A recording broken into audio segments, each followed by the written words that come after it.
Yo, what to do? It's your boy Young Weezo. Welcome back to KFKulture's YouTube channel, and this is KFKulture The Podcast with me, your boy Young Weezo. We back on episode 31. Almost forgot. Don't forget, you can find audio episodes on Spotify, Google Podcasts, and Apple Podcasts. And once again, this is the podcast focusing on KF culture. Cape Town artists, not any artists, but actual artists. And we got a paar actual artists in the place. And also, if you are new to the channel, don't forget to subscribe, hit the like button, and comment down below. Intro. They're passionate about video and photo. Automotive enthusiasts, vloggers, YouTubers, ladies and gentlemen, they're fresh off of Spring Auto Fest. The Germanese. Or is it Germanese or the Germanese? What do you prefer?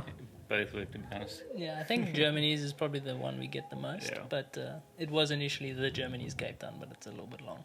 Okay.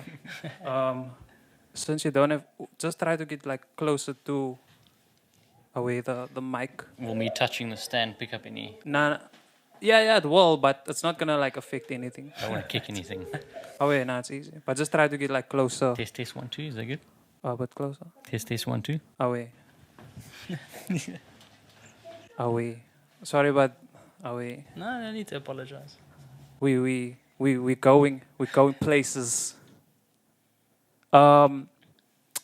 Before we start with anything, I want to know the members are Ricardo, aka Ricky, Ashley, and Jordan. And is there a silent partner? Because I know when I was researching, there's a silent partner. Yeah, he's a silent Yes, partner. indeed.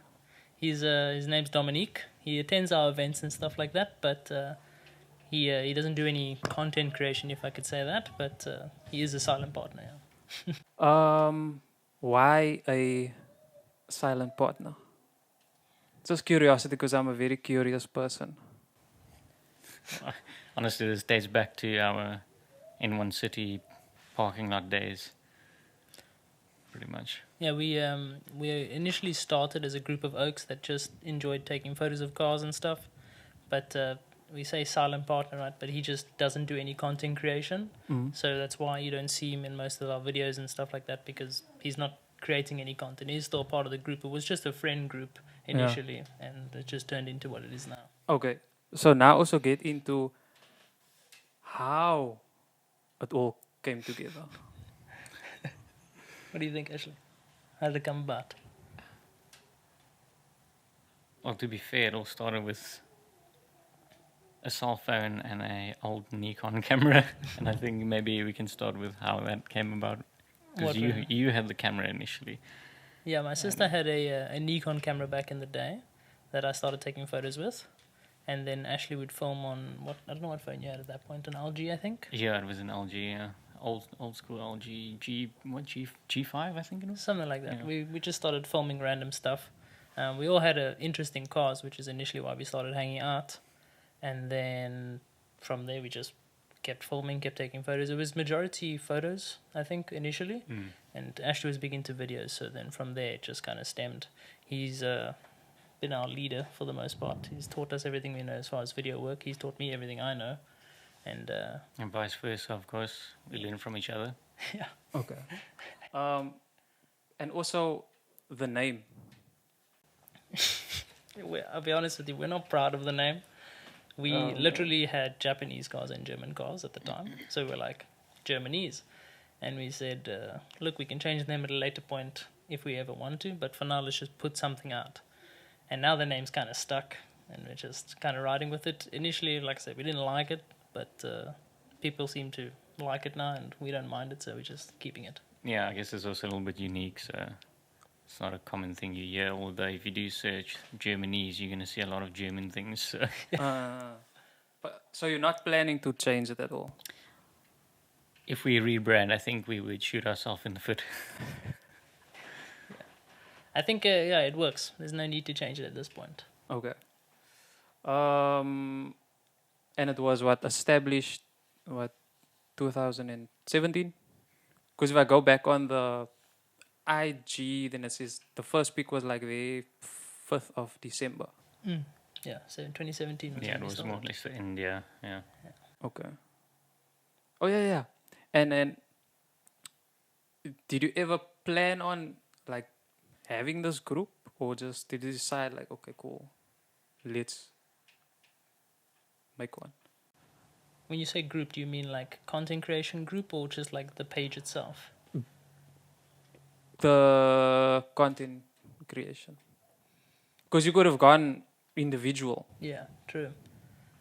I think we would just look about, like I said, we all enjoyed creating content together, and it was just fun, and we would always hang out together. So it just turned into a thing that we all decided, look, we can do this together, and we all enjoy each other's company. So I think that's mainly why.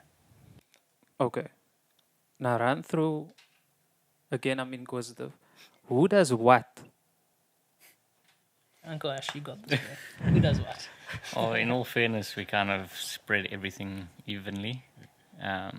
Obviously, in the beginning, it was Ricky on photos, me on video, but that's purely because we didn't have a foundation yet.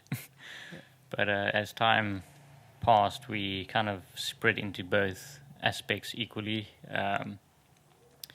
Ricky did photos and videos, I did photos and videos, and based on our equipment, we'd specialize more in one side or the other. But we are both currently on the same setup, so we do both. I mean, I prefer videos, so I don't do photos often or at all. Just wait for that to pass. Oh, yeah. Yeah, I don't really do the photos at all in more recent times. I will Sometimes, add, yeah. he's very good at photography. He should definitely take more pictures. Well, yeah, the interest for me is mostly in the video aspect, but that's because I have interests in other developments of videography and editing. And you Mostly on can editing you side. can dive in that as well. We out here. We're I chilling. could be here forever. But yeah, no, I've always been interested in visual effects, CGI, and that's mainly why I'm more focused on video and the editing side of it. Don't get me wrong, I do like being behind the camera, but when I studied, my idea wasn't to be behind the camera. It was to be behind the computer, making things that look cool from other people's footage. But I think when we started capturing, what started off as automotive vehicles, I think we just enjoyed the overall concept of it. So we would do everything equally, I guess.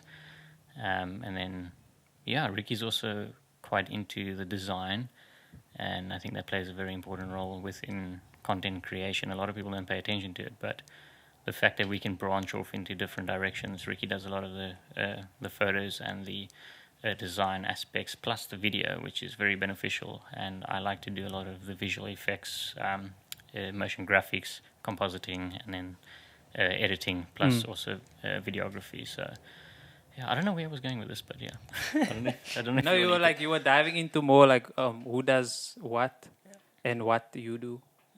Yeah, one of our members, Jordan, he's the one who's based up in the UK at the moment. I saw, yeah, there was like photos.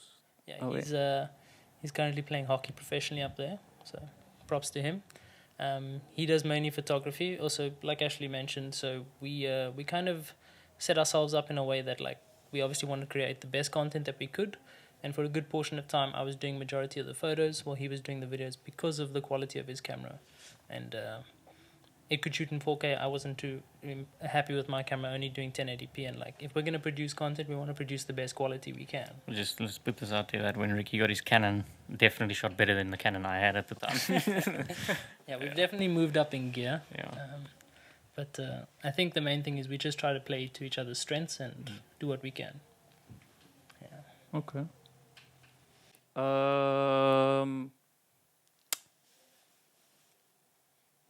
You hosted Spring Autofest, right? One of the hosts, yeah. Away. How do you pronounce them? Envious. Envious, yeah. Envious Cape Town chapter specifically, but yeah. Yeah. Okay, first, I want to know who they are, and then we go on further. Well, so Envious is a car club basically. It's an American club, but they have like chapters all around the world. And then I ran into a couple of them a while back, and I joined the car club itself because I think I had a mate or two that was already in the club. So then we just headed off from there, and I've been in the club for I don't know how many years now, but I'm just a big part of the club itself and part of that team. So then when we decided, look, we want to host an event, that was something that Envious has always wanted to do, and we agreed that, look, we can play off each other's strengths. They can pull numbers, we can create content, and from there it just kind of kept going. And we hosted our first show last year, I think it was. Last year. Yeah, last year was our first show. Wait, how was the turnout? Was it expected for this year? What was it expected? Like, okay, we're gonna do this numbers, or how was it overall good? Was it not the expectations? I think, I mean, you're always going to have expectations, but you also have to hold in the back of your mind that it's very unpredictable.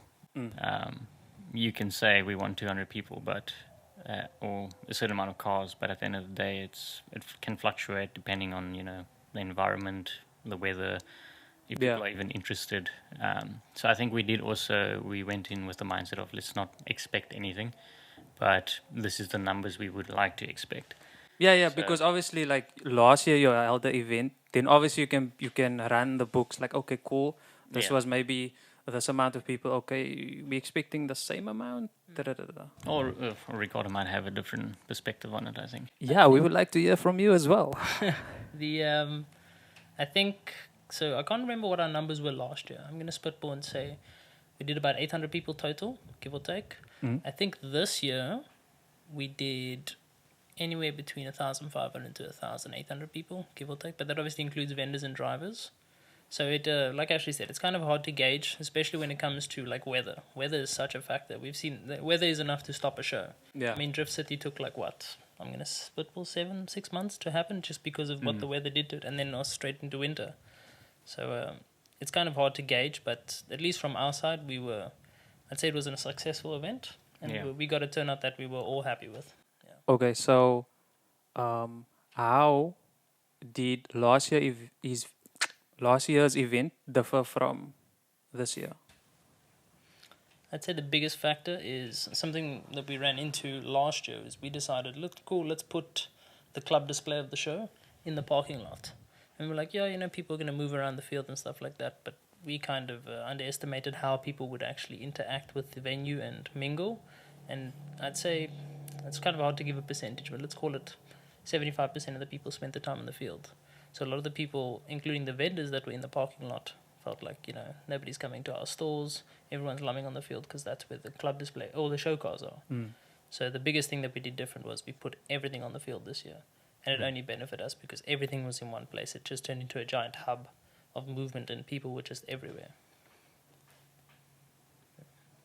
Anything from your side?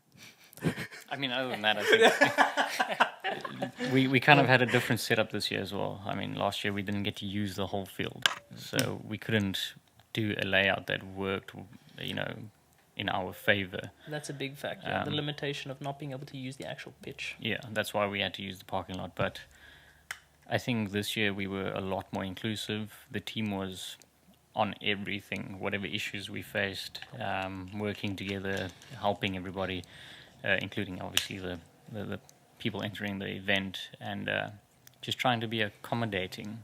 Even though sometimes you do have some difficult people, we still try to maintain that environment of letting people know we are there and we are helping. I think it was definitely a lot more successful than last year, but last year was still successful. Okay. Another thing I was thinking about also is there any pressure to outperform what you did? Like, say, previous year, like last year, is there pressure to like, okay, this year must be better, the next year, the next year, and the next year? I would say, I mean, it depends on the situation. Obviously, last year we didn't have the whole field, so having the entire field this year kind of put us in a position where we were like, okay, we can improve the layout and it might bring more interest as well. But I think one of the important factors is to try and do something different each time, which can become difficult in the long run. As you know, like if an event is repetitive, it's going to get boring if you're saying the same thing, but that's all limited to what you have anyway. I don't know, Ricky, what's your opinion? I think, so, like you said, pressure, right? In a way, I don't think there's pressure to outperform, but you definitely want to at least pull what you did last time or just give people a good enough show that they have a good time. I think as much as you want to have cool cars there, the main thing is make sure that everyone is there is having a good time. You want to make sure there's enough facilities for them to do whatever they need, enough food for everybody. It's nobody wants to go to a car show and then come 11 o'clock, there's no more food, and you just got to lamb and bake in the sun. You know what I mean? It's not a vibe. So I think I wouldn't say pressure. It's like more like either from people or personal pressure. Let's put it like that. I think more so concerns. Yeah.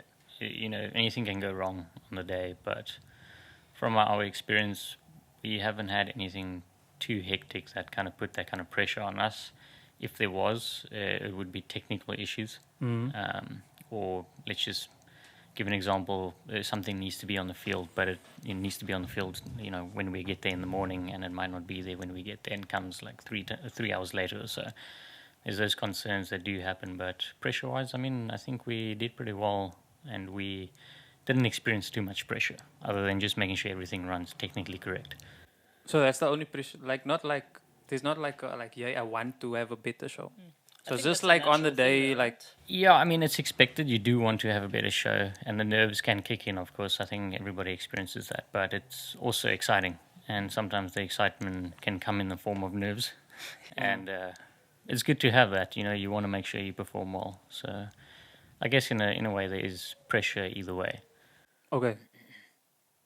So from my side also again, how does one organize such an event?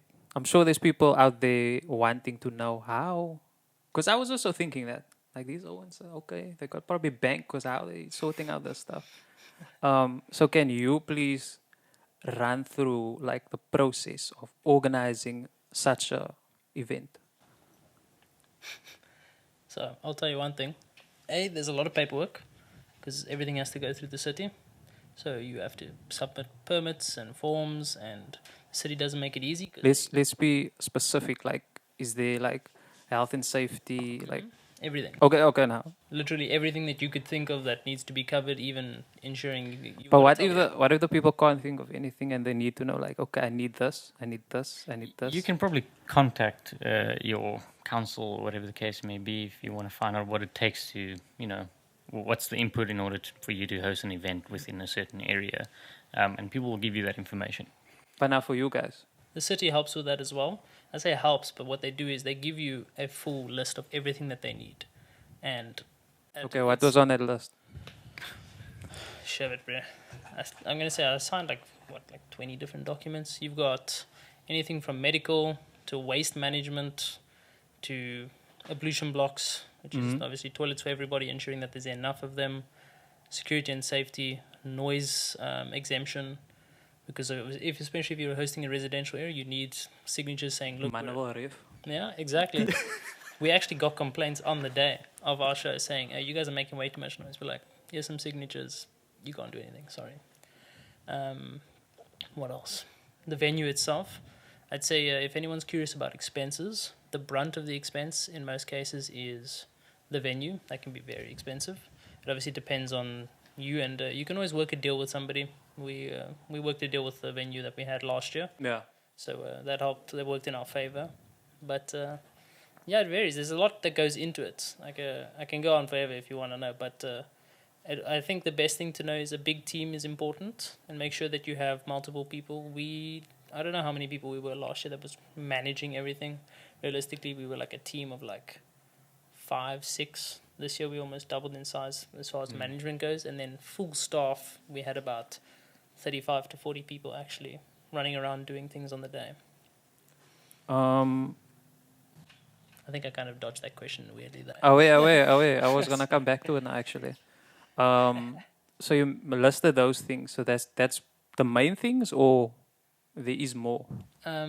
So let's say this, right? Going into a show, you need a venue. Okay. You obviously need a reason for people to be there. So Yeah. in our instance, car shows or a car show. So you need to get cars.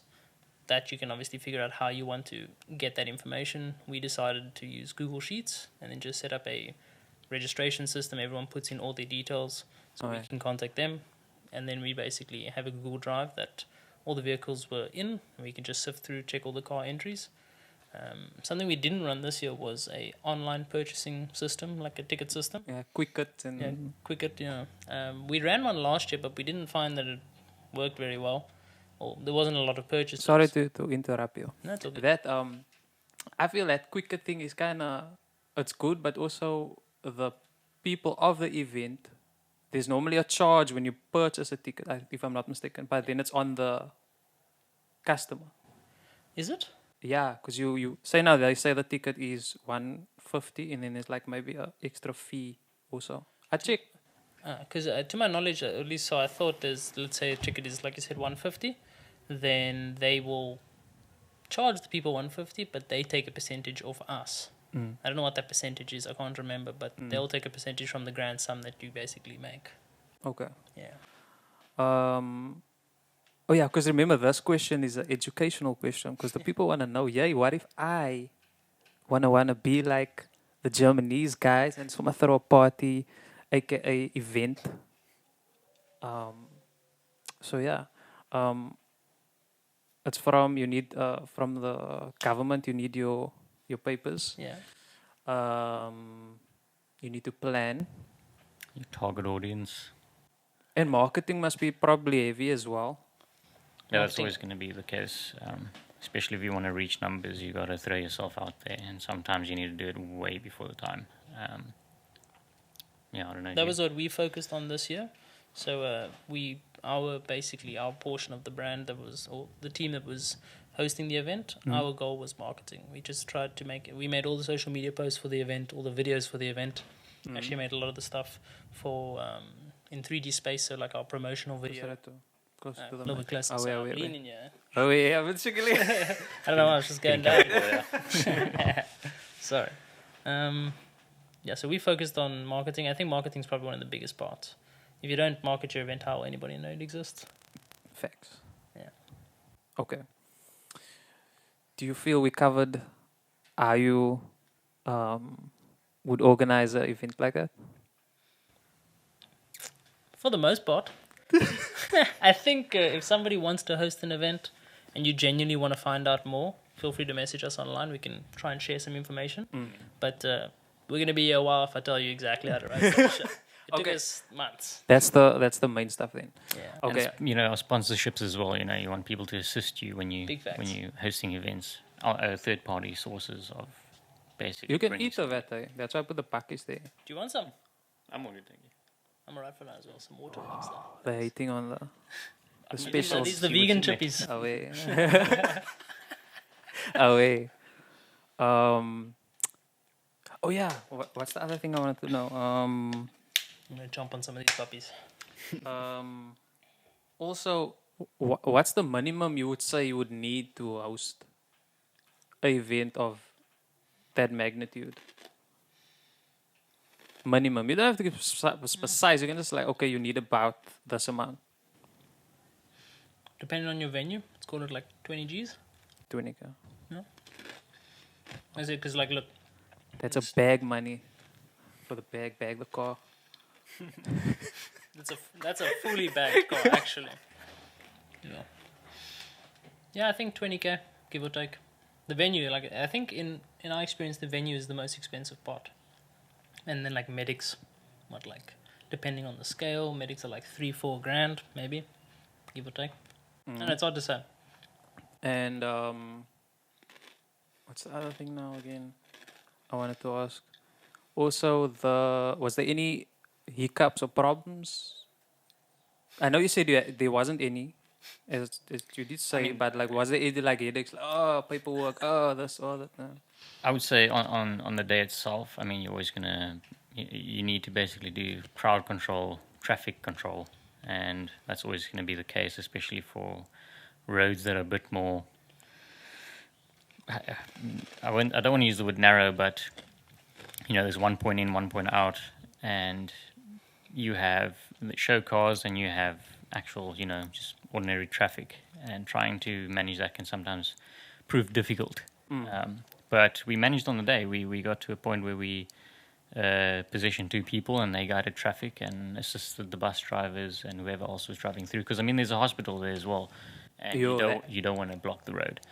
Yeah. So just to have people manning, certain things, it makes it a lot easier and more of a breeze. So there can be hiccups here and there, and you learn from it. It's just going to always be the case.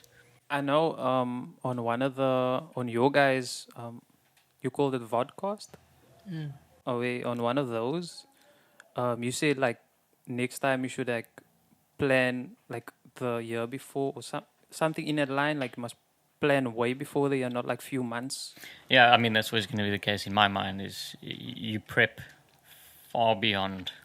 You even think about hosting the event before you have your location, whatever the case may be. You start, this year I even mentioned team building. So your team is all on the same page, and then you can, create their foundation and the idea of how you want to manage it. And if you get your location, you can lay it out as a Google Maps situation, and then just decide how you want to run everything there.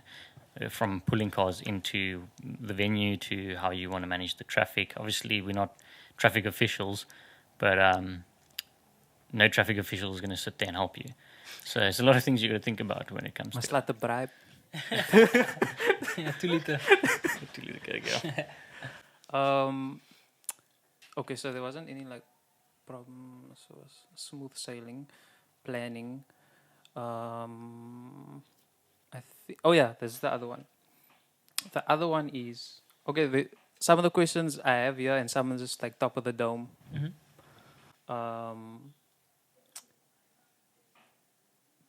Do you host the event for the us, or as in the us, as in like Just what is the us? for the us? It's like just like everyone's doing it, so I'm gonna do it. Or do you want to make bank as well, or do you just host it like okay, let's do it, or do you actually have mind like hey, I want to make some bank? Because I know if I had to do an event, I want to make some bank as well. It's, if I had to put it this way, as the Germanese, we've always been interested in creating these types of environments where we can interact with the car community, whether it's breakfast runs or park-offs or whatever the case may be.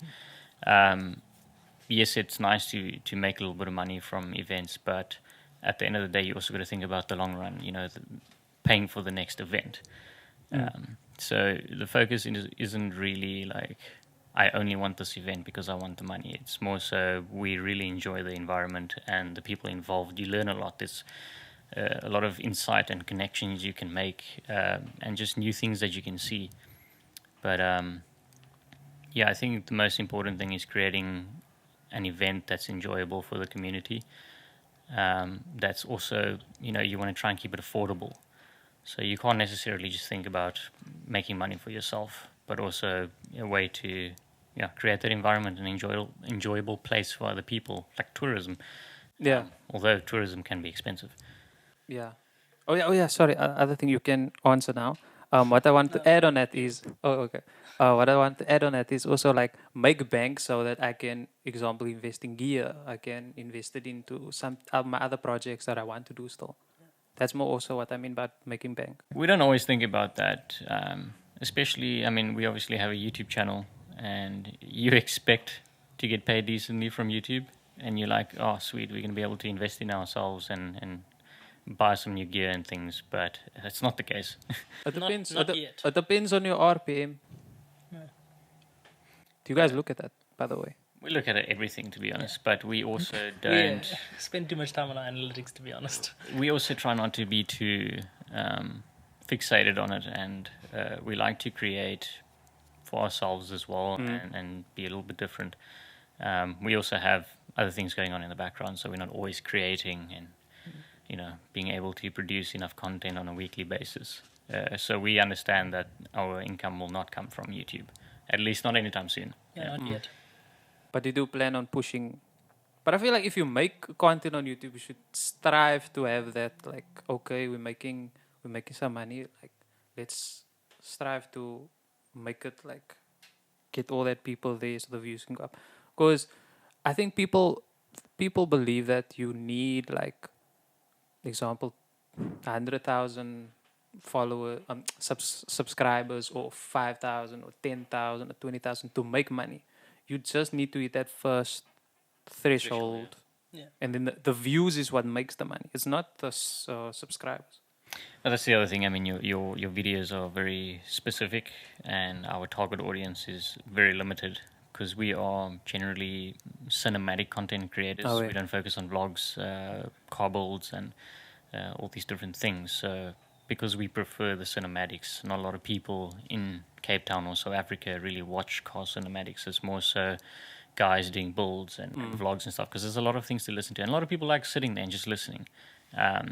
So I mean, we create the content, we hope people enjoy it, and it's pretty much just left at that for now. We are busy, we do have other things going on, but if we can get to the point where we can branch out and do multiple things, I mean, like we got a clothing system going as well. Ricky does a lot of designs just to generate some interest in that aspect, and we did try vlogging.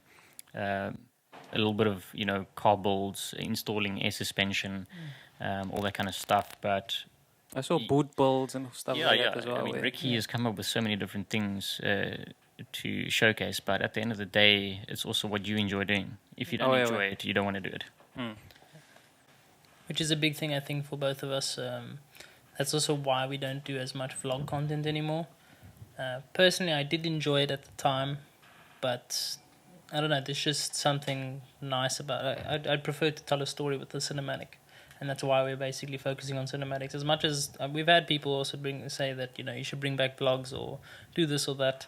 As much as you want to create content for the people, you also want to create content that you actually enjoy making. And I think it is fun and all to make stuff that people enjoy, like specifically like vlogs content. But like if you're not enjoying making it, you probably shouldn't be doing it, or possibly doing it for the wrong reason. Yeah. Facts.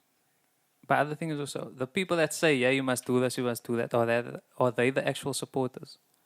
Because I feel like a lot of people want to just say stuff, and then when you actually drop something, and then you don't see no comment, no share, no communication, or you don't video privately or something. I think I wouldn't say it's been like one of those. It's more so, at least from my side, the engagement that I've seen. Somebody was like, yo, I really enjoyed when you did something like that. You should do more of that kind of content. It's not really, you should do this because it's better for you, like kind of thing. You know what I mean? So it wasn't, at least it wasn't with ill intent when told to do so. Okay. Yeah. And you did Festive Slam with the Owenser from Envious. Is that going to be like a yearly thing? Or was it just like a hit and a run? That's a good question. I'll be honest with you, we haven't spoken to Envious about it this year. And we didn't do... Was it last year? Last year. Was it last year? Yeah, I believe it was last year. Well, that was more of like a... Yeah, I think it was last year, yeah. Or was it 2021? I think it was the year before. Yeah, because if anything, that was kind of what somewhat sparked the idea of the show. Oh, I think, yeah, because... it wasn't last year. It wasn't last year, I don't think so. It definitely is also part of the reason why we hosted Spring Auto Fest and continue to do so. It kind of sparked the idea that, like, look, we can pull these kind of numbers to an event. Why don't we push it further and actually host something that people want to be at? Yeah. But you maybe will bring it back for the people. It's not a bad idea in my opinion. I mean, Festive Slam wasn't a closed event. Or paid for event. It was a park off. We did introduce a trophy system, but we didn't say anything.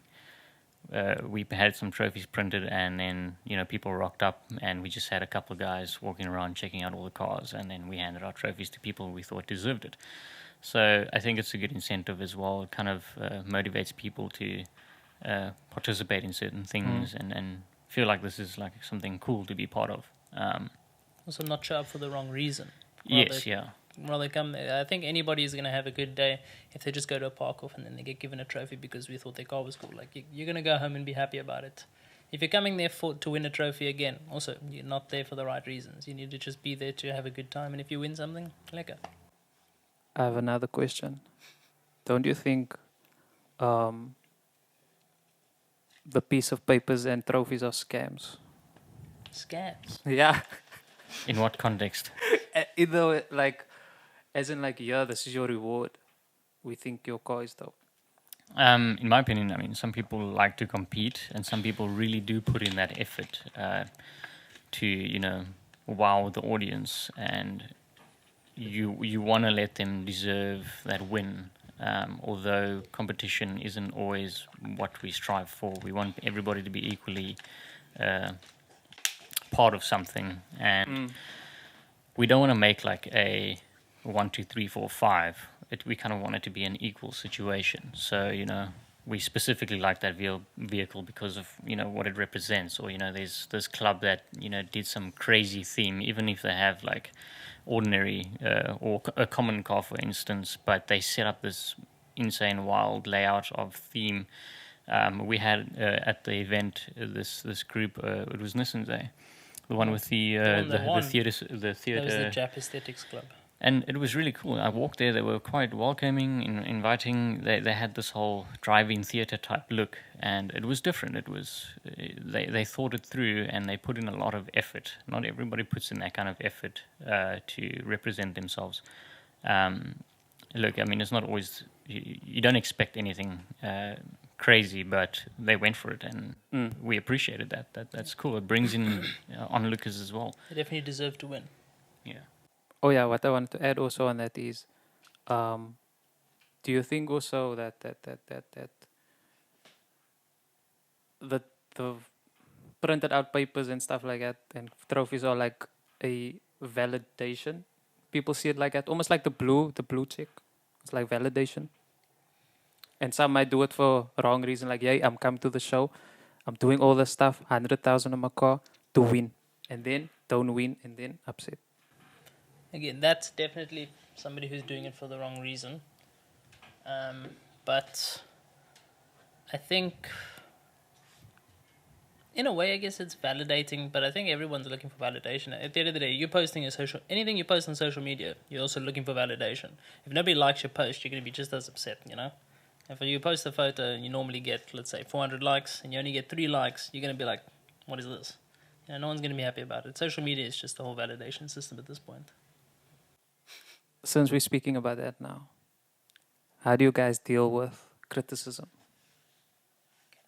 Oh, it's easy. A short ad break from Ricardo's mom. Shout out, sponsored. What was your question, sorry? How do you deal with criticism? You don't. Never And ever also, take- do you get emo about criticism? I think it's very important not to let those things get to you. At the end of the day, there's always going to be I almost say creative. Whoa. But there's always going to be criticism, whether you like it or not. There's always going to be someone, even at least one person, will dislike something that has happened or the way you do things. So I think it's always just to take it with a pinch of salt, and you can respond and say thank you for your input. We will definitely consider that next time. But you can't make everybody happy. Every single person is different. No one is the same. Everybody's going to have their own opinion. And, I mean, we had a lot of people enjoy it. And at the end of the day, we did have a few criticisms.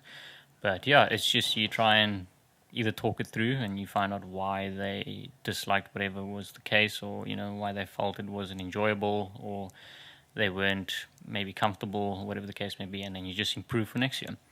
If they don't like it then maybe they're the problem. Criticism in general, though, just on that, we get a lot of YouTube comments, sometimes some criticism, especially when you post a cinematic of like a car show, and they'll dislike the video because their car wasn't in the video or something like that. We've got that a good few times, but I think the moment you engage with their comment, they basically begin to win, because the only reason they posted that there was to get a kick out of someone. Because, they don't really care, and at least they shouldn't. And if, I'll say this to anybody watching and anybody who wants their car in a video, if you want a video of your car so badly, film one yourself or pay us to do it. Simple as that. That was a bit harsh. On your surely. mouth. On your mouth. No, but I think it's fair to say that because at the end of the day, you're not coming, like for an event example, you don't come to the event to have your car filmed. We cover the event so that we can showcase people what the events are like and what they can expect to see. It's not there to be specific. We don't go there just to film a specific car. I mean, this year we were quite jam-packed, and Rick and I faced a lot of our own technical difficulties. We didn't get around to everything. You can divulge. Just Technical like, you know, difficulties. I had an injury in my back, not sure if muscle or nerve related, and, you know, I couldn't carry my gear. So I was very limited. I carried it for maybe half an hour at a time, and then I had to go sit down and literally rest. So I didn't get to go and do what I want to do. And time is crucial. Yeah, time is very crucial. Just bear in mind that we are also part of the crew, which means we have to participate in assisting with the event. We can't film everything. So, yeah, that's just how it is. And if you are butthurt because your car wasn't in the video, that's your own shit. Just putting that out there. This is man's brutal with it. That's still minimal. Oh wait, I feel like that's minimal. Another thing also, you guys dipped your toes a bit in podcasting. At a point, yeah. Okay, share with us why, and is there gonna be more episodes? Because I know you guys have spoken on. I've watched. I've seen, but I don't wanna say what I saw, but like, you explain. Yeah, we definitely said we were going to do more. I can tell you that much, and we definitely haven't. But I think the last one was like 9 months. Or, yeah, I thought it was longer. And there was a green screen situation. yeah, we put us on the beach. Away. There was waves or so, because I keep hearing waves. Yeah, no, that was a terrible environment design, but Yes. But look, you tried. It was good. yeah, it was just something different because you don't always want to see your own office space or environment. Oh, yeah. But I think for podcasts, you kind of, in our case, it was mainly for updates and what's to come. But sometimes that isn't always the information that's ready or available. There might not be information to give, so we might just end up talking a lot of nonsense or getting carried away. But it is nice just to update people on what's going on. But yeah, there's not much that we do at the moment, especially being in our own spaces and busy doing our own things. We don't always have the opportunity to sit down and talk for an hour and just let people know what's going on. I mean, the interest in podcasts on our channel, I wouldn't say is the largest interest. So it's not that beneficial. We might as well just write a Instagram post and say, listen, this is what's going on. Maybe this is why we haven't been posting, and then just post a picture of us three or something. But yeah, that, in my opinion, that's the case why we haven't been doing podcasts often. I mean, we filmed one before that we didn't even upload. Yeah. What? Damn. That was a bit of a shit show, that one. Why not? Why was it not uploaded? It ended prematurely.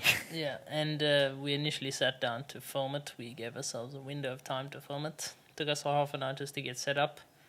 And then I think one of the cameras stopped recording, or one of them wasn't even recording, so it just turned to shit. Yeah, I think one of us also had to leave.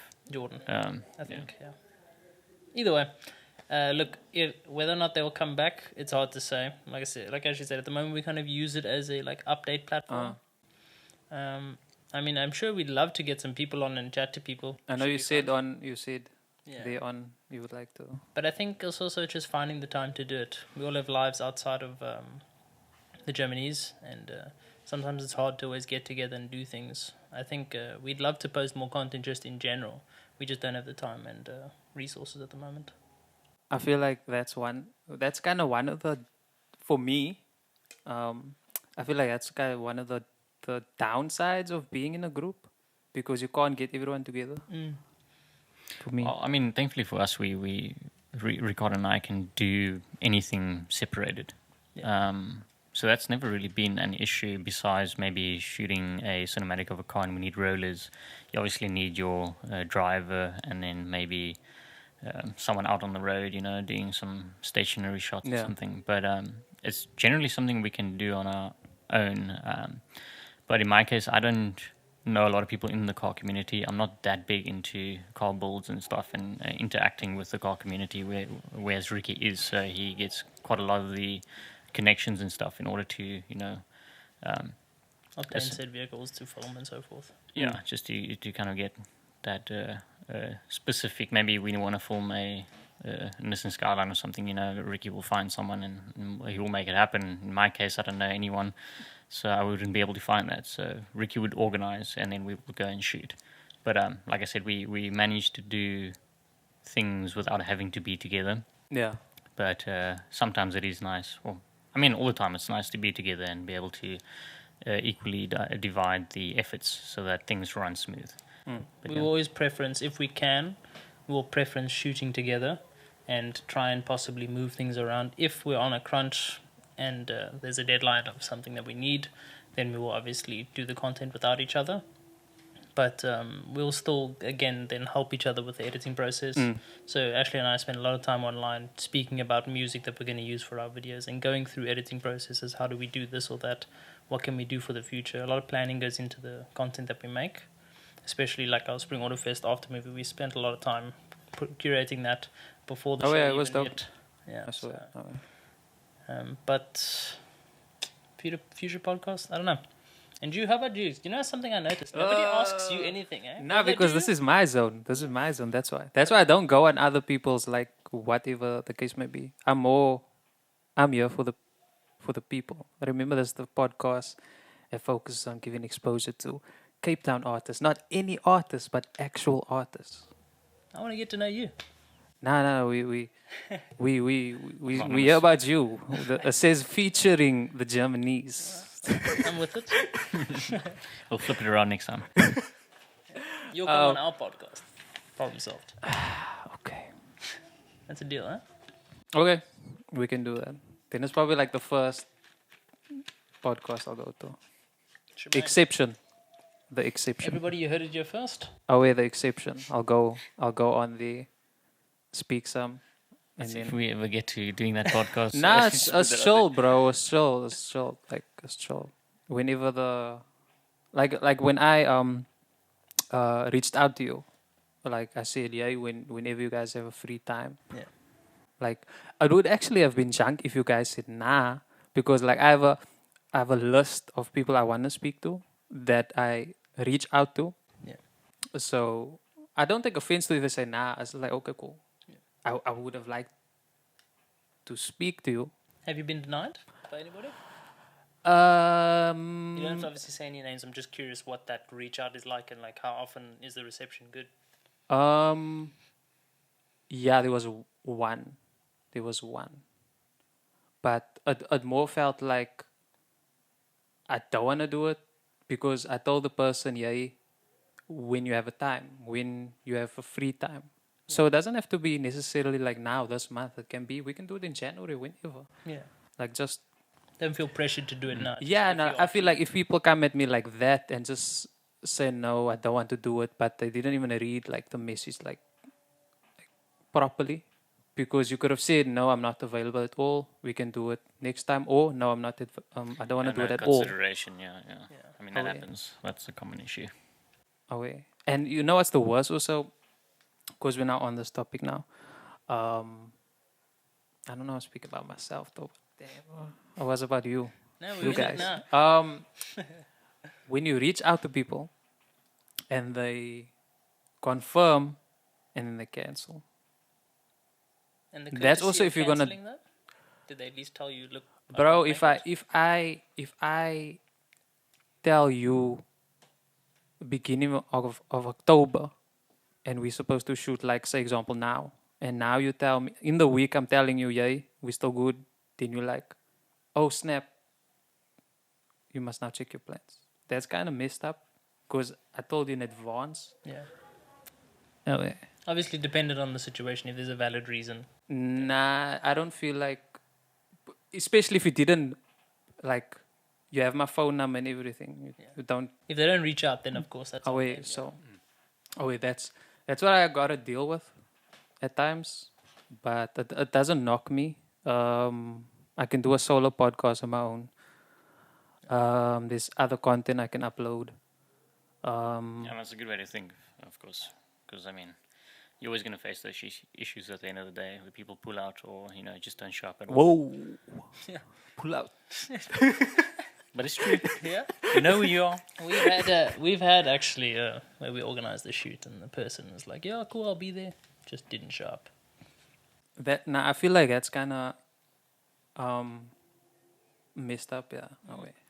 But I knew it wasn't gonna happen because, like, with you guys, because you are in the video and photography game, so you are very time conservative. Way. So if your shoot is at 2, you're not gonna stick it at 3. You'd be surprised how many times you have to do that, though. Yeah. Shit happens. But Yeah. look, at least from our side, we always aim to be early. Like, especially even if we're shooting cars, like if Brandon's car, you had Brandon on the show. Oh yeah, it's my dog. My dog. He when we shot his car, we got there like a good almost an hour beforehand, just to get like content and get accustomed to what's going on around us before we shoot anything. So we try to be as, what would you say? At least considerate time frame wise. Yeah. We like to be. We like to be on time. Yeah. Simple Considerate. as that. Yeah. I think that's the word maybe you're looking for. Considerate. Be considerate. Is it? Or convenient? I don't know. What No, would you convenient think is of? definitely not the word. But we definitely like to be there beforehand so that, when Doesn't the person that- gets there, we can start. Doesn't that feel like considerate? Yeah, I'm considerate. I'm being earlier. Yeah, let's call it considerate for now. Oh wait, we don't If it know. comes to me, Oxford. Yeah, out imagine here. you, the videographer, and you rock up after the fact. That would be a cut one, but yeah. Oh wait, so when you guys do podcasts, just keep that in mind. There is mean, so that. we'll say no. Oh wait.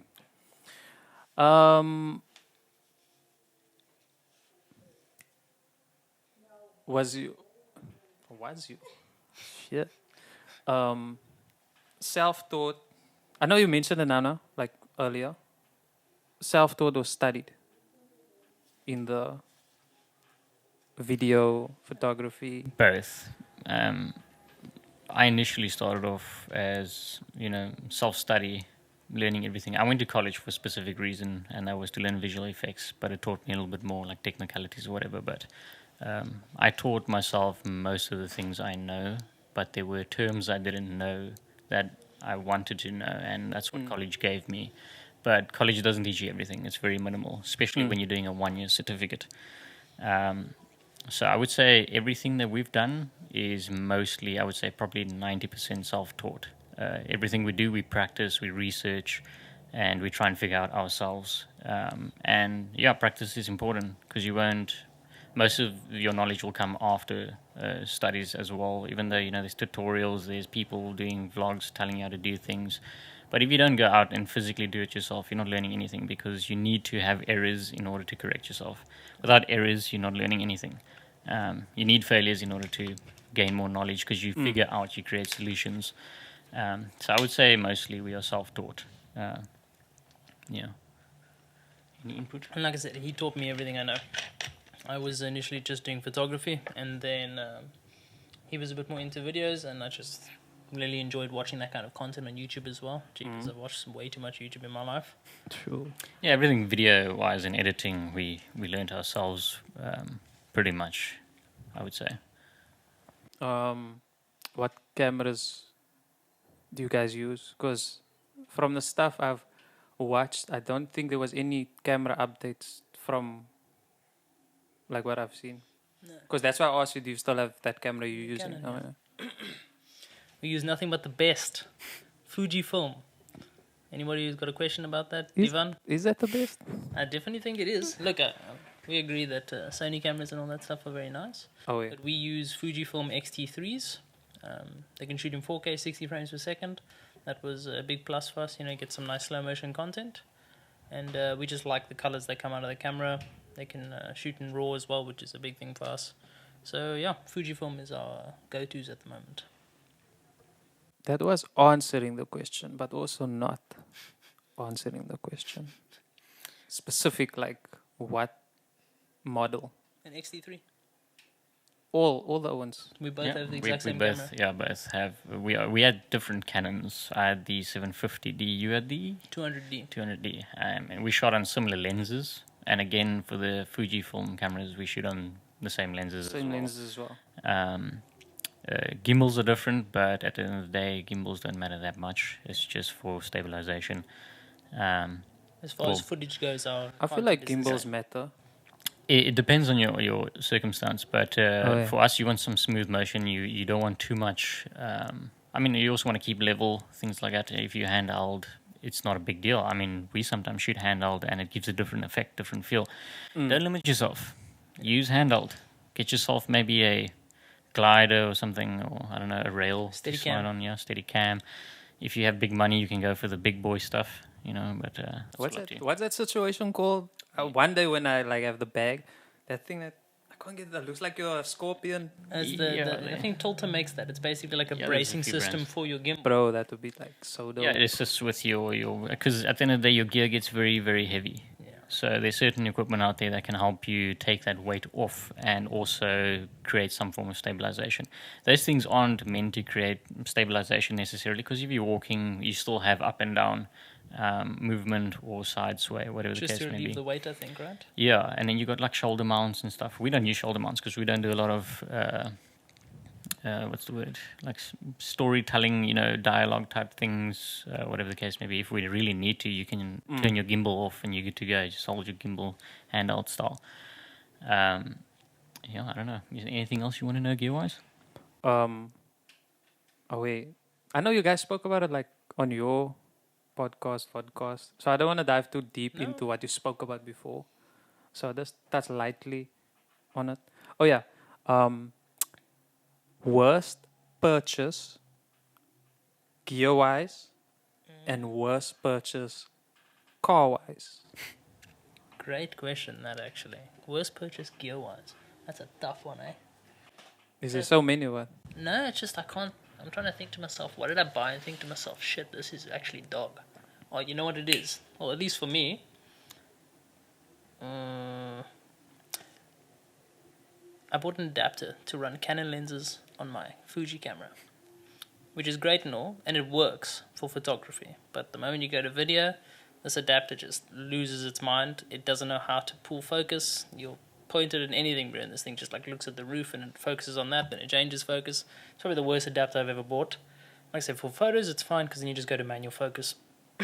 Pardon me. And then take photos accordingly. But that's probably one of the worst pieces of gear I've bought.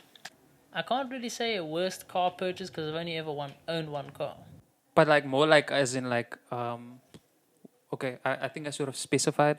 Maybe like you bought Like equipment or Like a mod. accessory away. Worst mod for the car. I'm gonna ask about the other one away. You know, I think you know. I think you know. I'm curious. Worst mod for a car.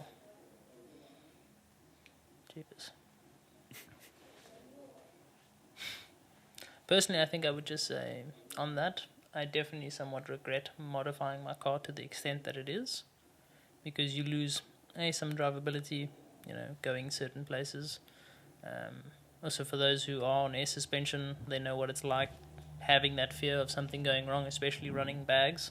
A few people have had bags fail on them while driving, and that's something that you just stress about and you think about including constantly. Ricky himself. Yeah, I didn't have a bag pop, but I did have some issues. Damn. So you're basically like an aeroplane. You don't know. You might drop. You might. But that's what comes with modifying a car at the end of the day. Yeah. I mean, you need to make sure that you are, what's the word I'm looking for? Weary. Or more so like securing. Yeah, just make sure you know what you're doing, especially when you're messing with suspension. You don't want to really catch on cuck when you're messing with the thing that literally connects you to the ground. It's not something to play games with.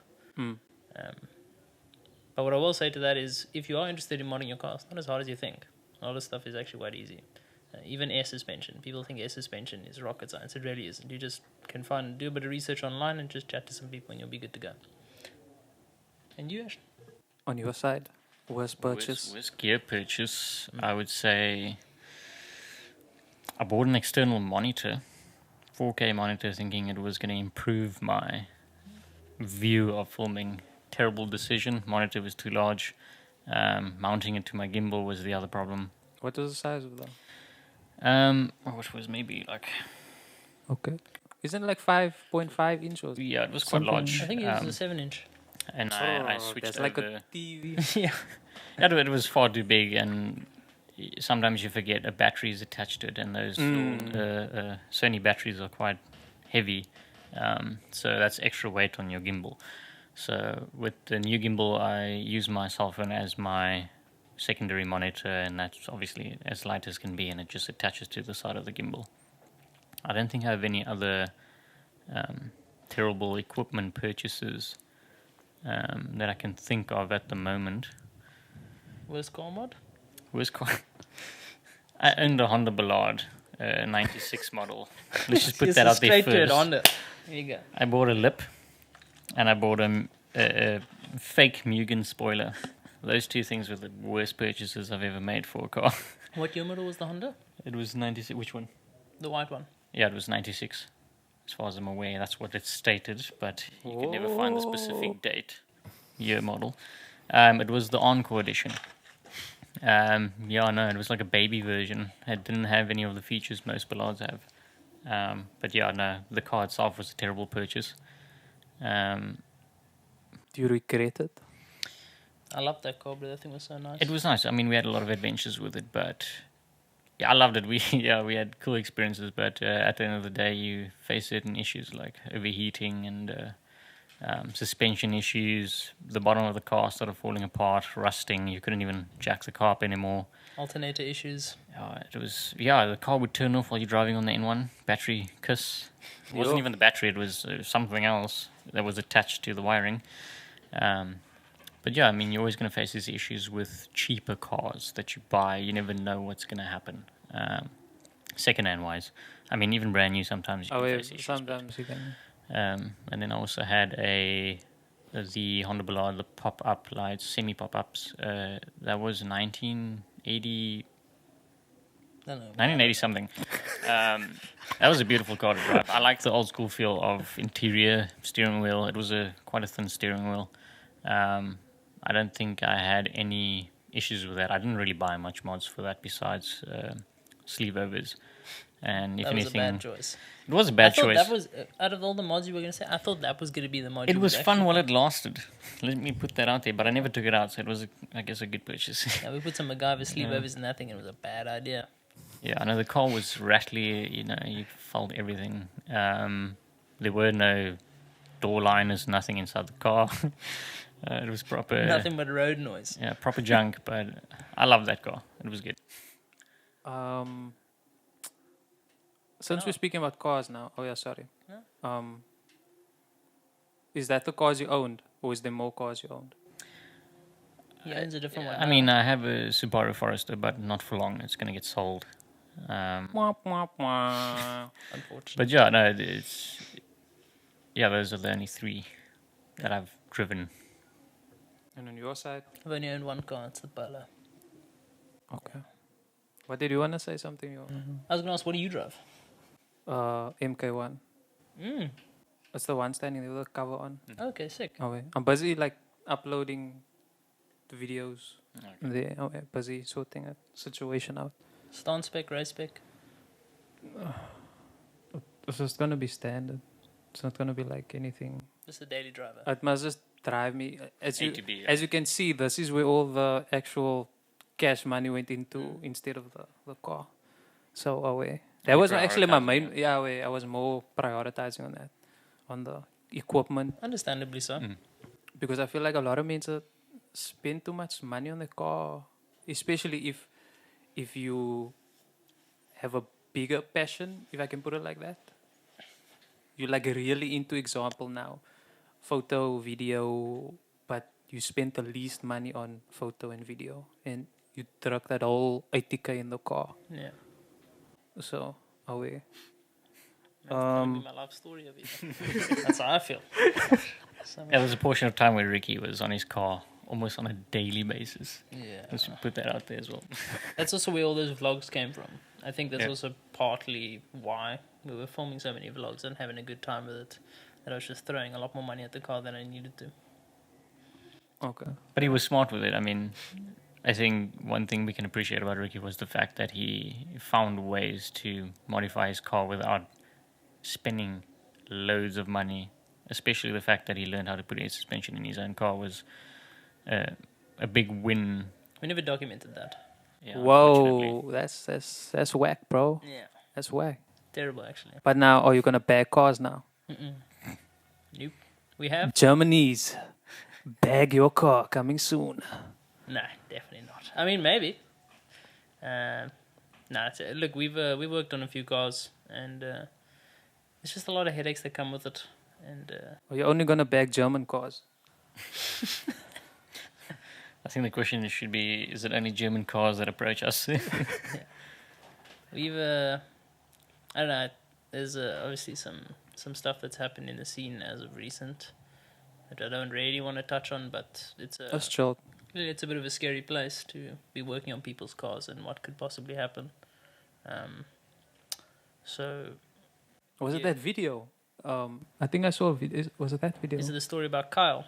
Yeah. So a situation. So he obviously that's look, at the end of the day, that I don't know the logistics, and it's not my place to speak about what happened, but at the end of the day, it was something that somebody worked on somebody's car, and something happened because of that. So I'd prefer to not touch somebody else's car and put that kind of stress in my life, because you never know what can happen, clearly. So it's a bit hectic.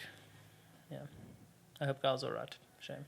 Nobody deserves that. No, it's inhumane, man. It's crazy. But we here. Yeah, we So here. we got a bit deep there, people. Is what it is. We out here in the KFKulture studios. We touch on all the subjects that needs to be touched. That sounded messed up, by the way. It's all right. How do you guys stay inspired? Probably watching content. And I almost was also gonna say that's how you stay inspired. Which I We- like doing the most. we tend to watch a lot of things that's not car orientated. I mean, we get inspired by other content creators that are in the film industry, by other content creators in Cape Town. Sometimes you have an idea spark just by sitting in your yard and staring at the sky, just sitting and thinking. Oh, sorry. Do you want another water? No, I'm good. Thank you so much. Okay. That was lovely. Okay. Cool. Yeah, I would say being creative is inclusion of a lot of things. You also need to be open-minded, and sometimes you just need to sit and listen to what your mind is telling you, because you can watch a lot of things and not be inspired. But you can also just, hop in the shower and then get lost in your own thoughts and be like, oh shit, I just thought of a really cool idea. And then you write it down quickly before you forget, and then you decide to film it. Telling stories also can inspire you to be a little bit different to just filming something ordinary. You might want to create a dynamic where, I think we did something back in the days where we went to a group of cars that were parked off at in one city, or Canal Walk, I think it was. It was in one. And we started off by filming Ricardo, he grabs his keys off the counter and stuff, grabs his liquids out of the fridge, his bag, hops into his car, opens the garage, pulls out, and drives off. Little things like that can, play on your creativity. And if it, comes out terrible, you learn from that and you figure out a way to improve it. But also talking to people can be quite inspiring, people in the industry and people outside of the industry. A lot of just general watchers can quite enjoy who enjoy your content, might have some ideas that they want for you to implement, and sometimes the ideas are quite awesome. I think a lot of it also boils down to just creating content you actually enjoy. So, like Ashley said, we watch a lot of content. I think that's a big factor. I watch cinematic car content basically every day. So that's a big driving factor to create content that's on that level.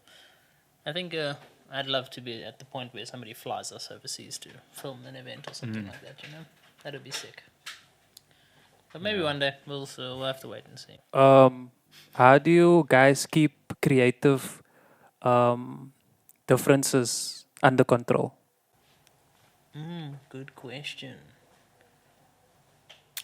In what context? I think it's like so. Say, I like this song and you like that song. Oh, is How do this we- between ourselves? Like all of you guys. Like maybe you did a video, you edited it this way. I'll be straightforward. I'm quite strict And sometimes and blunt. Yeah, it's a big problem. blunt. Not a big problem. No. Sometimes it can be beneficial, but I like to do things in a very, I don't know what word to use here, but there are rules, like or when it comes to creativity, I mean it differs because your style of or the theme of the video should be based quite collectively the same. Like if you're shooting a video that has a certain feel, your music should match that, your visuals should match that, the color grading should match that. So if, in my opinion, it is not matching or it's not giving me that feel, that bump, I'll say straight, this isn't right.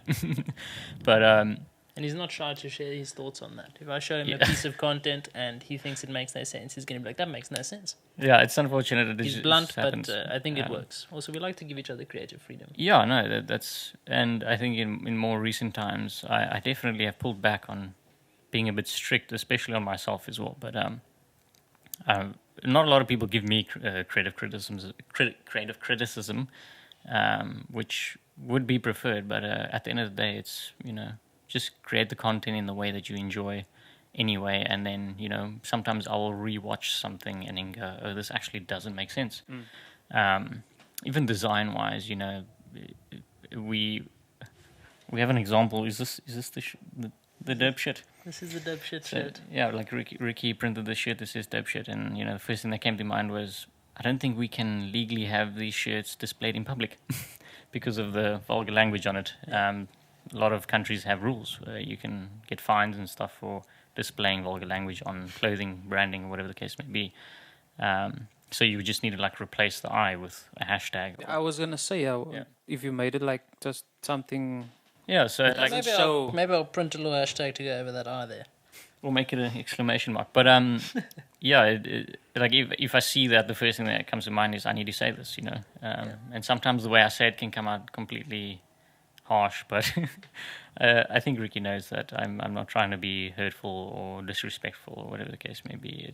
It's just the way I talk, and and the same with if he mentions something to me, I think it's beneficial for me to take in the criticism and just know that he's not being hurtful, spiteful, disrespectful. We are actually just trying to make sure that we are all doing things right, I guess.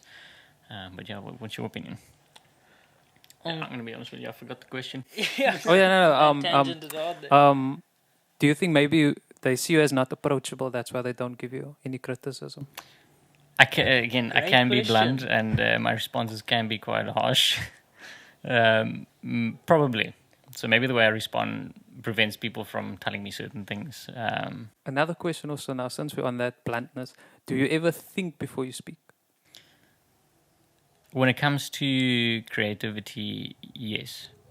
Other things, probably not. Probably not.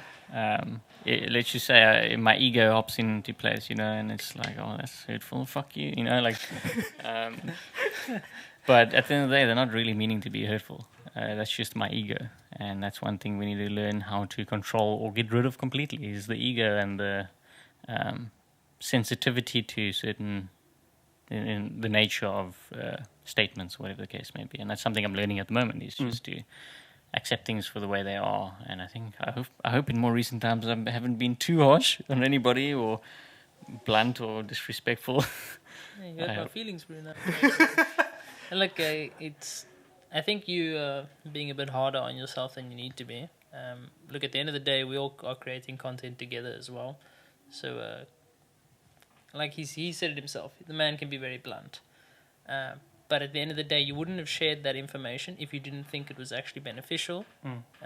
We don't criticize anything in means to make fun of someone's or not make fun. We're not criticizing because we want to. Like, we genuinely feel something, if Ashley shows me a piece of content and I think something feels weird, I'm going to be like, that feels weird. Like, I watched that portion over there, something was odd there.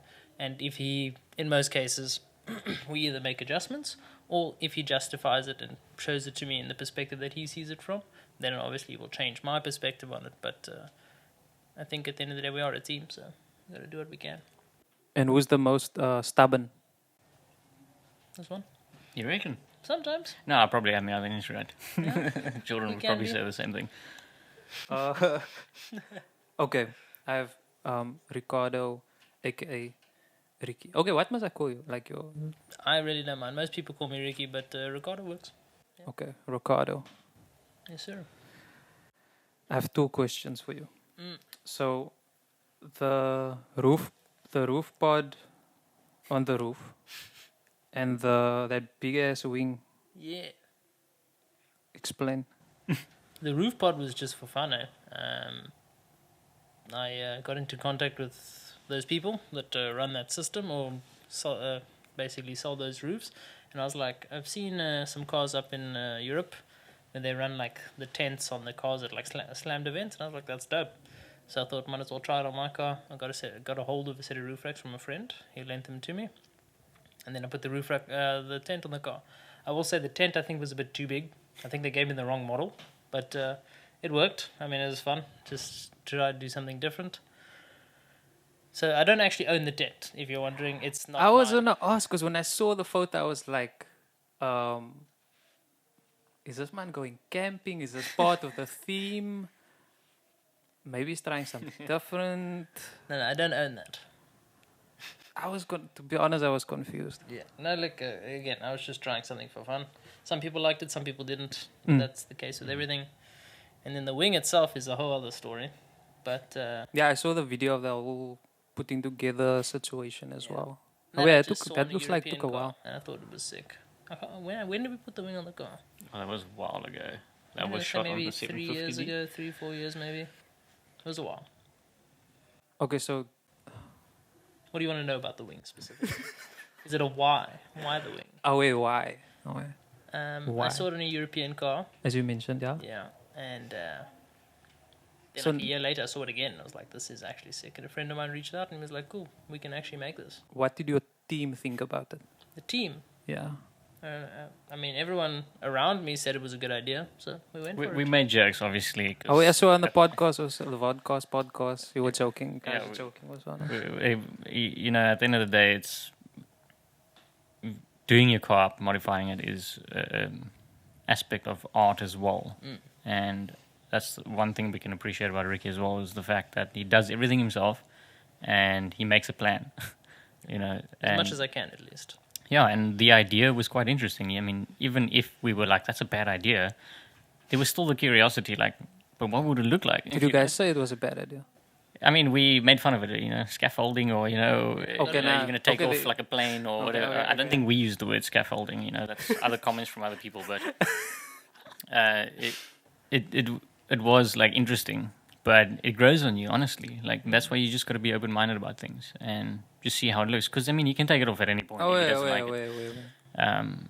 I mean, for the wheels, I preferred his previous wheels, but I think the new ones have grown on me as well. So, like, there's always going to be something that we prefer, or I prefer over Yeah, something yeah, else. yeah. But, It's like personal taste at the end of the day. yeah, exactly. But it was quite interesting. I mean, there's no one else like that. I rocking haven't, them, you know, I haven't. So I was like, okay, this is different. even I if haven't there is negativity out there, they're looking at it. You know, Yeah. it's generating a lot more interest, which means there's someone else out there that might go, I actually want that as well. And then, you know, they get the idea, they get inspired. And that's what's more important than the negatives. And usually the people who have the most to say are the ones who drive around in bone stock cars. You know what I mean? Shots. Unlucky. Shots fired. Yeah. Yeah. Snipe. Pew, pew, pew. All the gun sounds. The other thing. Wait. Give me a just a quick summary of Jordan, since he isn't here. Just like a quick summary. That's on you, eh? Wow, what's on me, bro? You guys are like Damn. siblings, basically. Yeah. I'll tell you what. He's basically one of our photographers. He's basically a professional hockey player at this point. He's way too good at hockey, actually. He does a lot of photography content. He's always eager to learn, very keen. Shit, bro. I'm trying to think of the best way to explain him for the brand. I mean, he also asks a lot of questions. Which is good. Yeah. Asking questions is good. He assists with us, especially when we're doing filming content and we need to drive or something like that. He's always there to assist. He's willing to make content with people, make contact with people, and organize shoots as well.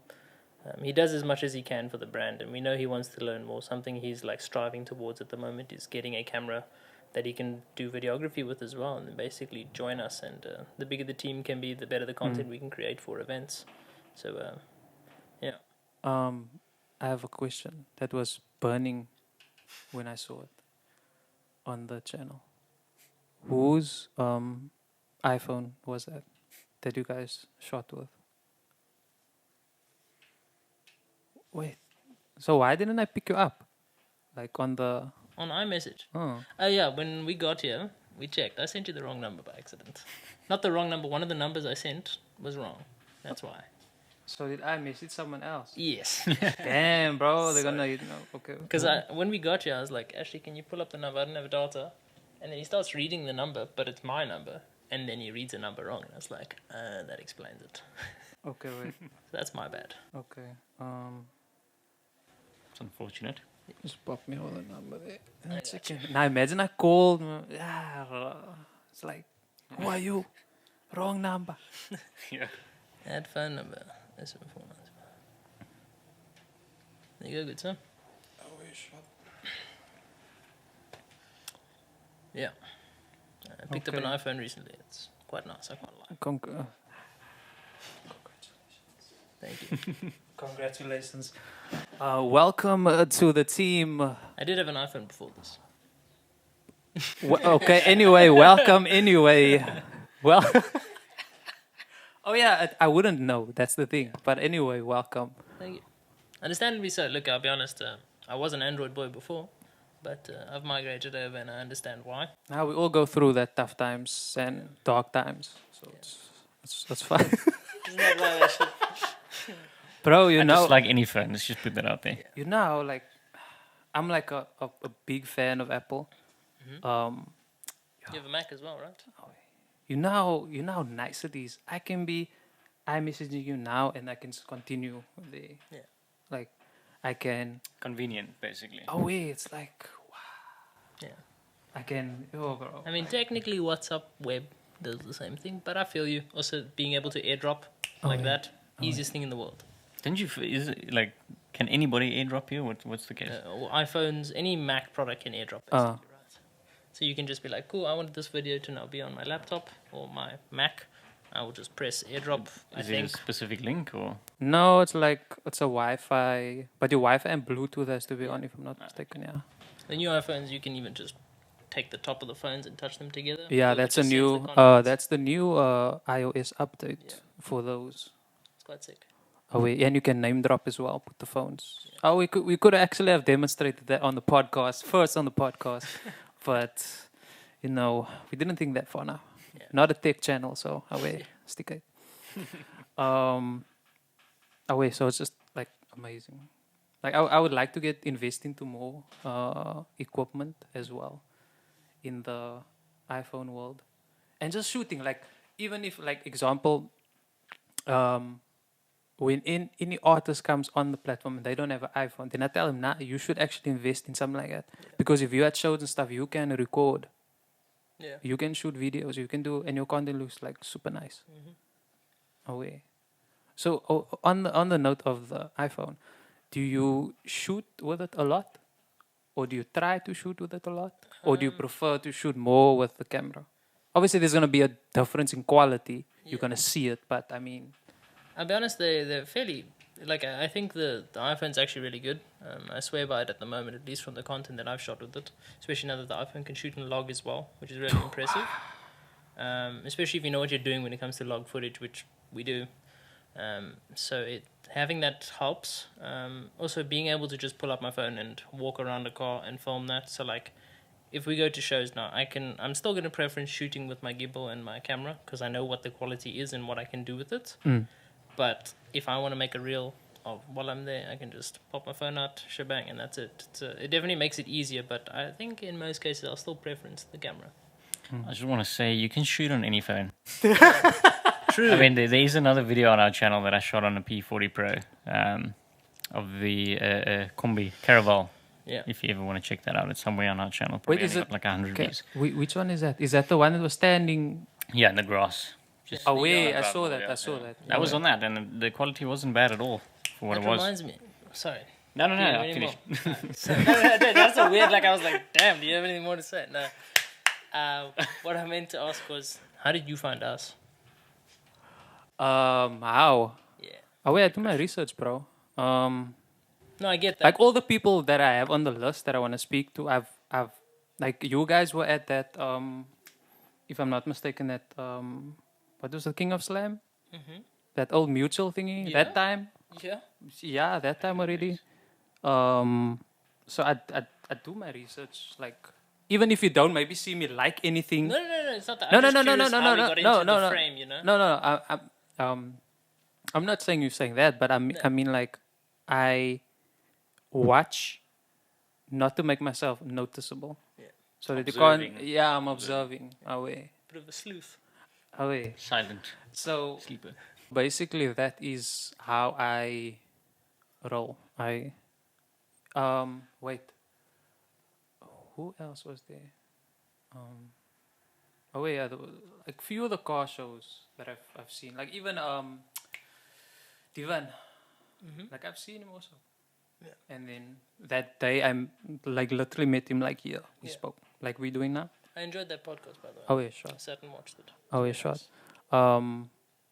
Now that's also like the first, I saw him like he was at my sister's thing that when was that now? That Simply Elite it was like a what's that Simply? It was like a car thing. I'm not sure if you know of Simply Elite. That's the car cleaning. They do the detailing products, right? Yeah. Yeah. Nadia. Okay. Yeah. Okay. That was I even saw him there. So Divan there as well. Yeah, And I he's told an OG in the scene, Yeah, eh? he's all over the place. away. And he was there by the auto. Ne? Yeah. Wasn't King of Slam their event? Yeah, it was hosted by Resistance. As far as I'm aware, I don't know. I don't entirely know. Sure, but I'm pretty sure it was, yeah. yeah, that's one thing about Divan. He'll put in the effort to make sure he's at most That events. man is everywhere. He'll make it That happen. man's grinding, but it's Yeah. good. That's why I told that man, yo, you're so underrated. Because that quality is. That's even why I call the episode Photo Killer. I was like, damn, that man is crazy. But the mensen don't like show him that love, man. But that's the thing. I mean, the community is not that interested in. So, I mean, like, how do you generate that interest, you know, and get people to be involved with you is something that you will always fight with unless you are very like a certain personality that people prefer. But yeah, no, that's always going to be the case. You got a new camera now as well. Phew, that thing is heat. Bum, bum, bum, bum,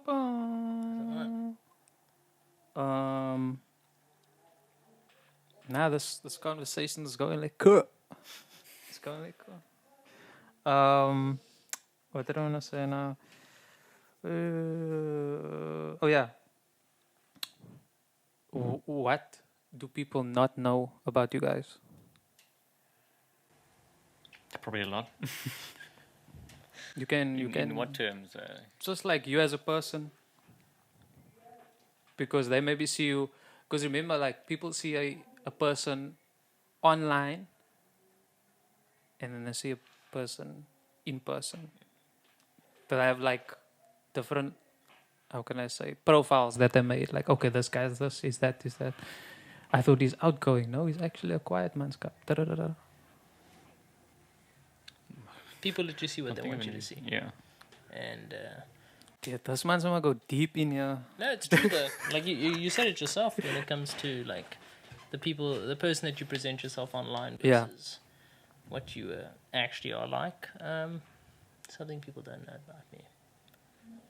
Sure, I don't know. I worked in IT for 6 years, and I don't do that anymore. There you go. Okay. We at least got one out of Yeah. Ricardo. And you, Uncle Ash? I'm very violent with my words. But I mean, I guess I could say I'm very into making music. There might be music, that's a slight big hints. fact. I on- saw. on Oh, YouTube. sorry to cut you there. No worries.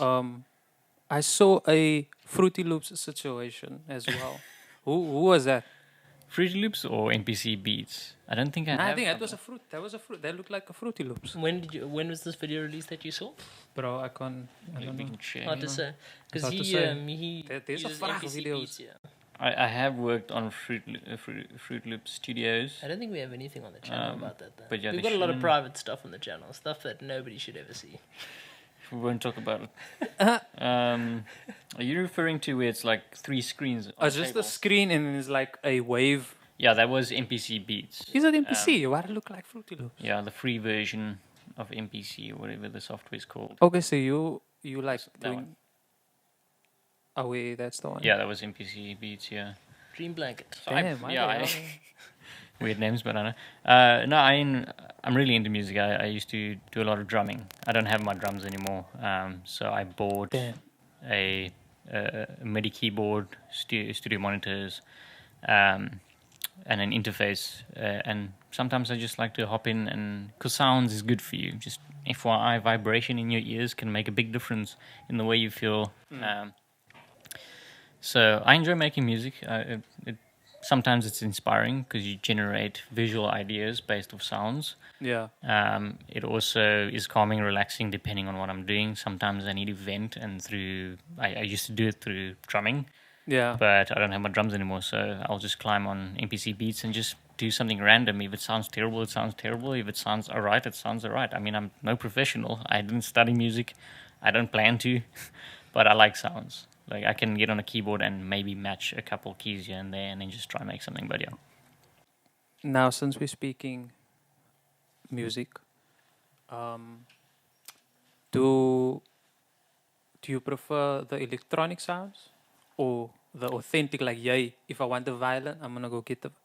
Example, if you could now, you would rather get a violin, you would rather get a drum. You don't do that electric drum situation. I had both electric and acoustic drums, and I much preferred the acoustics over the electric.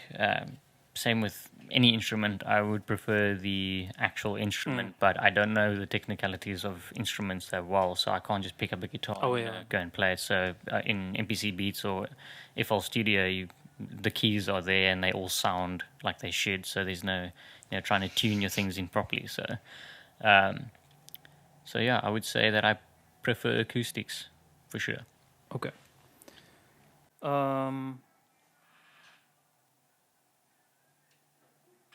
What is the goal with Germanese? There must be a goal. The question we ask ourselves. I think as away from car cinematics, I think we just want to reach the point where we can create content on a cinematic level.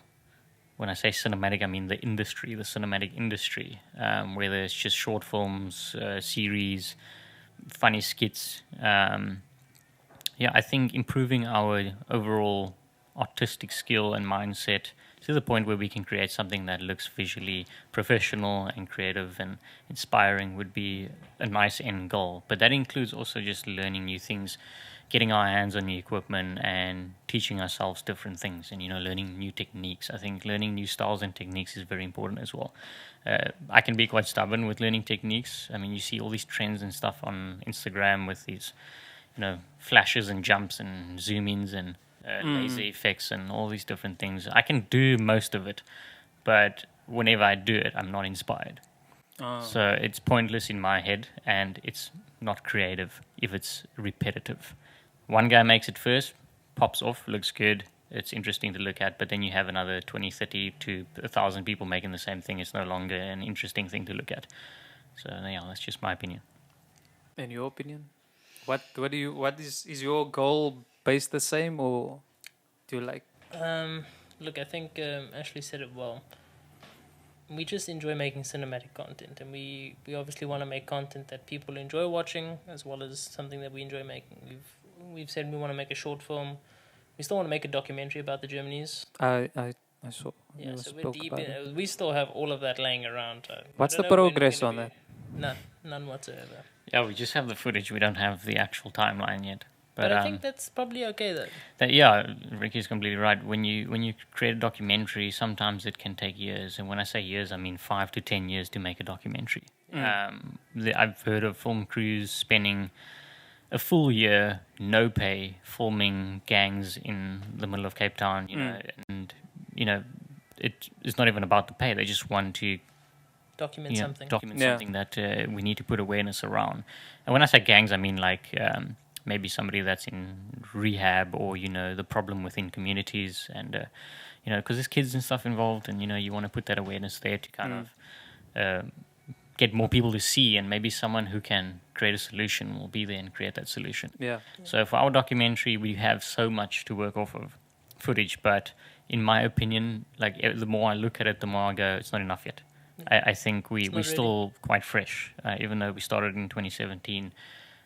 We have a lot to talk about, but I think it's nice to have something that progresses from when we started to a point where we are a lot more further in the industry, and we've generated some kind of interest where maybe we end up in newspapers, or we're filming some film for some company, or whatever the case may be. Like I think when we get to a point where we've progressed further, I think it would be a nice idea to start working on that. I think when we achieve the things we want to achieve, when we reach the goals, then I think would be a good time to have that documentary released. And is there anything else that, because I know you spoke, that's one of the things you spoke about in your podcast. Is there anything else coming? Like example, this coming year, or is there anything coming still? So you're just gonna bring out more? Is it gonna be more cinematics, or is there gonna be anything? We might be going international. That's a goal that we want. But I am moving to the UK, so the whole team is not going to be it.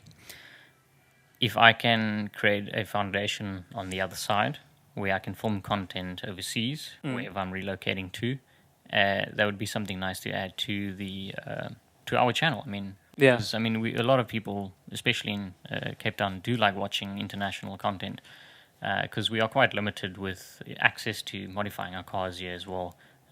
As you know, like there's not a lot of cars here, and not a lot of people have money to do the crazy things that people can do overseas.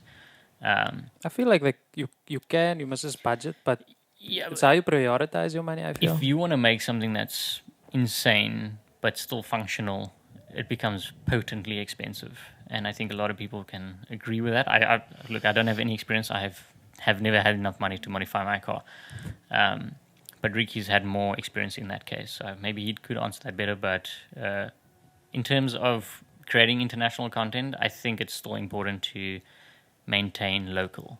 Even though I am moving overseas, it would still be nice to just try and create something that's based around our people and not just spread out too far. Lose our, I don't know, walk off the path in the wrong direction. You know what I mean? Yeah. I don't know, I got lost in that. I'm not gonna lie to you. I was lost in the sauce there, bro. I was like, where are we going? Wait, wait, but have you told the public that already? No, this is probably the first time. This is the first exclusive Germanese. You heard it first. But like I keep telling everybody, our close friends and stuff, the plan is to come back every single year, and it's most likely going to be around the time we maybe host events or whatever the case may be. I want to come back for at least 3 months of the year, because this is where everything is. This is how we started, and everything I know is over here. So Yeah. as nice as it would be to experience international shows and the car communities over there, South Africa is always going to be different. We are a different kind of breed, and even though we can be what's the safer word to use? You know, No, you South can throw, Africans you are can throw quite it out there, bro. interesting, you know. You can throw it out there. We are wild in South Africa, but that's what makes us unique and different. And our humor is insane, and we can. Yeah, I don't know. I think when it comes to international versus South Africa, we're definitely going to win when it comes to mindset and. And the rugby. Oh, I was gonna ask that definitely. now. Oh, Good yeah. job. I was I gonna guess. ask. Since this is now the game is today, but this will obviously be up next Sunday. So My watch hopefully, is telling me to get up and move. Carry on. by this point, South Africa should win. I believe. Or who you guys supporting, by the way? Oh, definitely South Africa. Yeah, They've Bokke. proven themselves enough, yeah. It's tough. I don't mind. I mean, I hope my country wins, but if they don't, I mean, so be it. Everything happens for a reason. Yeah, no, there's not going to be any hate if South Africa loses, or whatever the case may be. So by the time this episode is up, congratulations, South Africa. Good job, Bokke. That is the prediction. That's the prediction. And the Tyson Fury fight? This is in Ghana tonight. To be honest, I don't know. I'm going Tyson. I'm staying out of it. I'm not making any predictions. Okay, wait, what was I gonna? Let him cook. Advice to anyone. Oh yeah, no. We skip now what I actually wanted to ask. How is you moving gonna affect the brand? In my opinion, Is it gonna be a won't. negative? The thing is, Ricky's just as capable as I am, and I think this is going to be a lot more beneficial that we can kind of spread out into different places. Although we are losing the fact that we have multicam, but we are both capable of film. I'm still capable of doing certain things, even though I'm overseas. Like if we need to prep the marketing stuff for an event, I can still do what I need to do on my end in terms of some of the visuals. And yeah, I don't think it's going to affect us too much besides gear. But because sometimes we share gear, one might make a purchase using funds from the Germanese, but the other person won't be able to use it. But that's just is what it's going to be, Like mostly we do pull out of pocket anyway, but we do have reflectors, reflector stands that we share, but they almost likely stay here anyway, because we don't generally use it. At least not often enough. Not yet. Yeah. But I'm sure we will at some point. Especially for car content, you won't need it. So I think a big thing is that, like I actually said, being able to take the brand international, we're basically opening to another horizon of another market, yeah. another audience, let's say that. And I don't think South Africans would mind watching some European content and vice versa. They're looking for you. Yeah, actually someone's looking for you, bro. I'm going to answer this. Sponsored by as well. whatever network provider he is.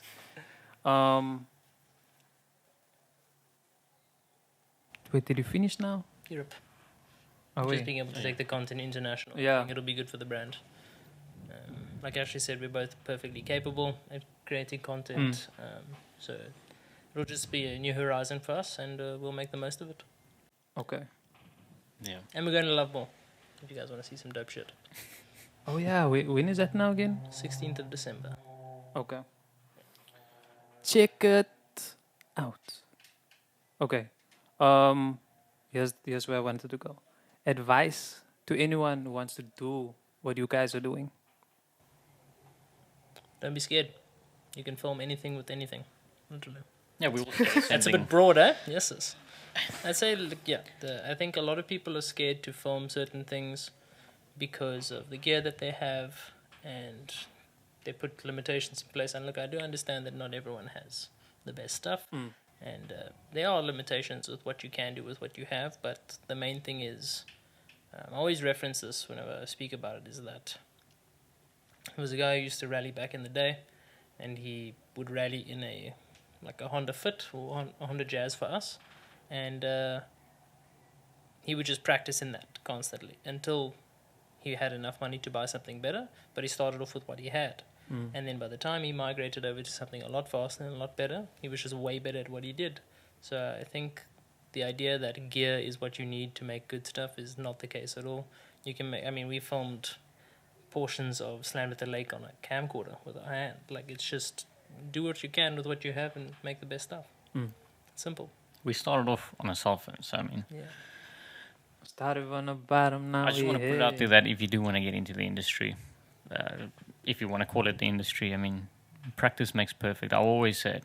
I mean, we have been asked this question before, and you need to make those errors in order to learn. So, pick up anything that can record, whether it's your phone, a little tiny dash cam if you want, GoPro, whatever, and go try something out. The more you practice, the better you get at it. And then, you might even see things like, okay, I don't actually know how to do this. Let me go and find out. And YouTube's your friend. You can find so many different things on YouTube that teaches you how to do things. But practice, definitely practice. I think what I would add on to the advice is be open to learning. Big facts. Oh, yeah. That's all. I just want to say something small. I don't want to take any, they're giving advice. Yeah, it's not. If it seems intimidating, it's not. It's just about understanding. Oh, sorry. No. Where can people find you, guys? Like on social, not like your address, your home address. Personal socials. Personal, Germanese. Just the Germanese on YouTube, Facebook, and Instagram.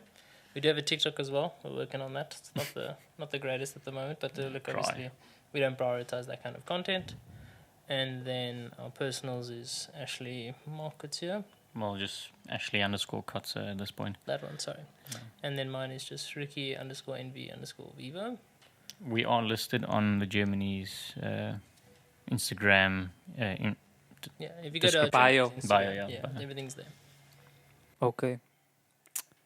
Anything else from your side? Thank you for having us on. Yeah. Oh, it was Appreciate it. dope. It was dope. It was easy. It was a nice conversation. I enjoyed it. I was like, okay, cool. Manners easy. Everything's easy. I got all the questions. I think that I do have all the questions that I actually wanted.